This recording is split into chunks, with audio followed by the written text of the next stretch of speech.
Bismillahirrahmanirrahim.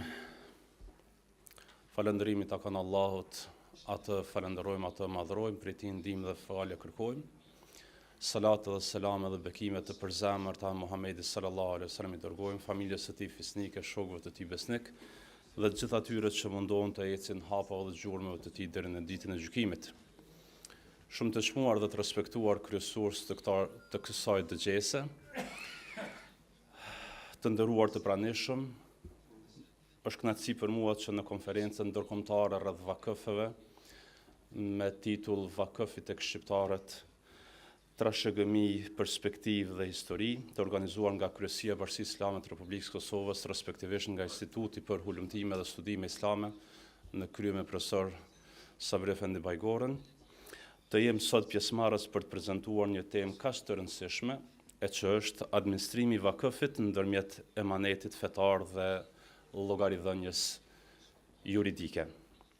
Pa më dyshje, vakëfet në korpusin civilizues islam lindën si një akt i pastër devotshmërie, si një shprehje e emanetit ndaj Zotit, por edhe i dashurisë ndaj të tjerëve, ndaj njerëzve.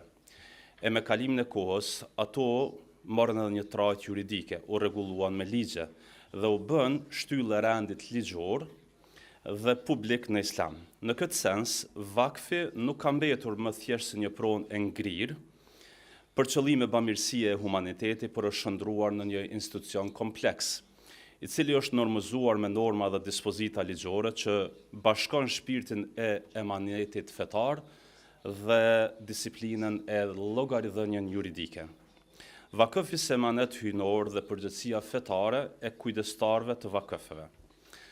Vakëfi të respektuar të pranishëm në thelbin e tij nuk është thjesht një pronë ngrirë për qëllime të mira, por është një besatim dhënë Allahut të lartë madhërisëm, ku pasuria kalon nga posedimi individual dhe kthehet në shërbim të përhershëm të së mirës së gjithëmbashme e shoqërore. Nisur nga ky fakt, të gjithë juristët islam janë pajtuar se kujdestari i vakëfit duhet që t'i marrë krejt mekanizmat e procedurat e nevojshme që shpihen ka ruajtja e vakëfeve, mbijetesa e tyre, vazhdoshmëria dhe qëndrueshmëria e tyre. Allahu në kontekst të përshkrimit të virtyteve të besimtarëve përmend edhe faktin se ata janë shumë të kujdesshëm në ruajtjen e emaneteve që rëndojnë mbi supet e tyre. Ai në suratul Mu'minun në ajetin e 8 ka thënë: "Walladhina hum li amanatihim wa ahdihim ra'un." Ata të cilët janë të kujdesshëm dhe i ruajnë me besnikëri emanetet e tyre dhe u qëndrojnë konsekuent zotimeve që kanë dhënë. Muhamedi alayhis salam gjithashtu paralajmëronte se nëse emanetet ju besohen njerëzve jo të denjë, kjo paralajmëron ardhen e kiametit. Ai në hadithin transmetuar nga Ebu Hurajra, Zoti pas qenë i kënaqur me të, tha: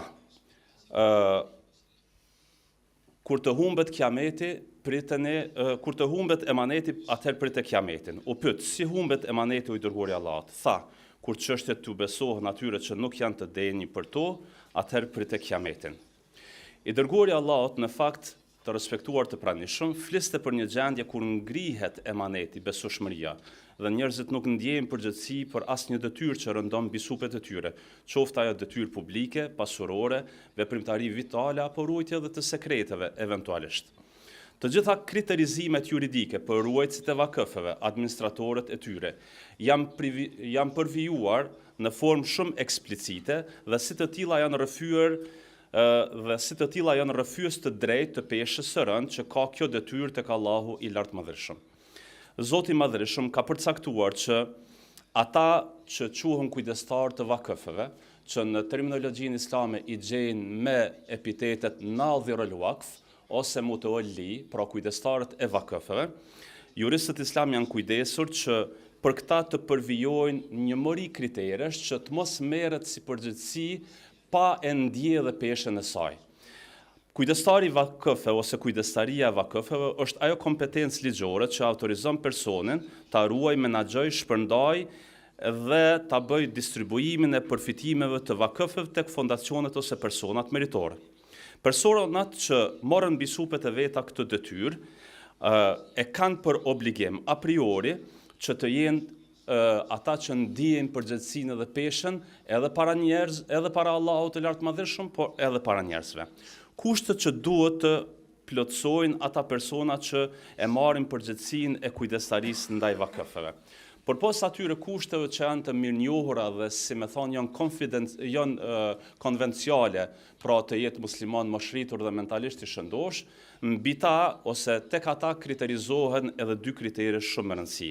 E para prej tyre është besueshmëria dhe korrektësia fetare, ose ajo që quhet në terminologjinë juridike el adale, dhe e dyta prej tyre është el kefaa ose kompetenca dhe aftësia e tyre.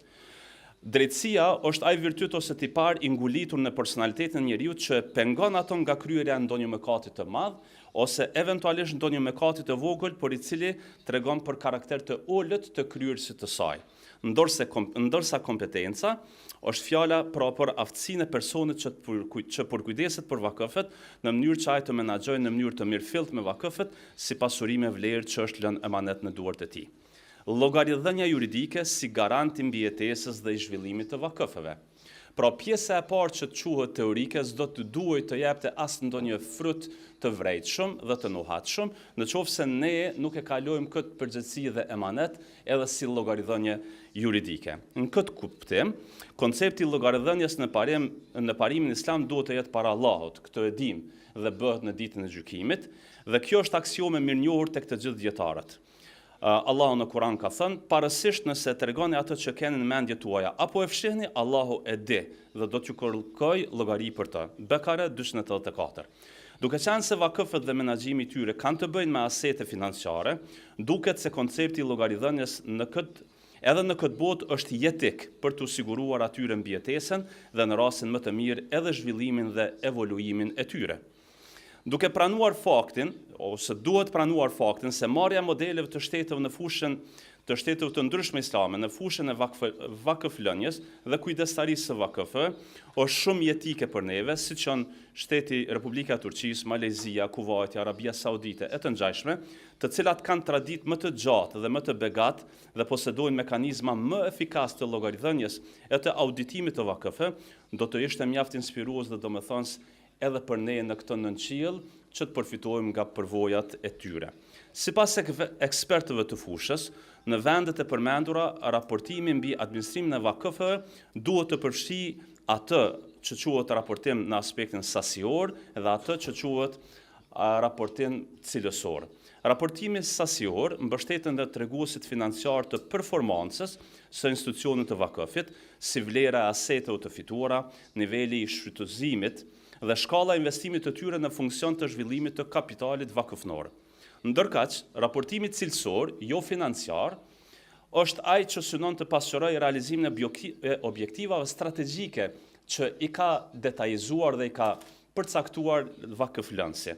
Ky raport është detajizuar natyrisht edhe në versionin e plotë të kombëtesës sonë ose të trajtesës sonë. Alternativa që ndoshta përkon ose thënë më mirë, mund të inspirojë përvojën tonë në realitetin musliman ballkanik ose edhe kosovar, duket ajo që është quajtur si platforma digjitale e raportimit publik, transparenca komunitare ashtu quajtur. Në epokën e digitalizimit, transparenca mund të zavancojë forcën ligjore. Në këso rrethana, çfarë jetojmë ne, Bashkia Islame si titullare legjitime pasurive vakëfnore, mund të zhvillojë një platformë kombëtare të vakëfëve, ku çdo vakëf lokal raporton të ardhurat dhe shpenzimet mujore, publikon projektet, investimet dhe përfituesit dhe përditësohen të dhënat në mbikëqyrjen e një komisioni qendror.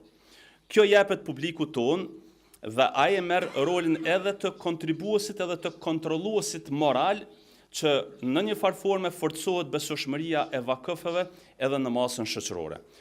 Shumë hulumtues kanë sugjeruar se këshillat mbikëqyrës të vakëfeve, bamirësie e ato domethënë që janë aktivitete humanitare, do duhet që të aplikonin një kornizë të raportimit financiar, sikur ai që është i korporatave tregtare, pra sikur ai që është i korporatave fitimprurse. Po minutën e fundit. Edhe 2 minuta. Gjysmën për 2 minutë që do të shfrytëzoj besoj.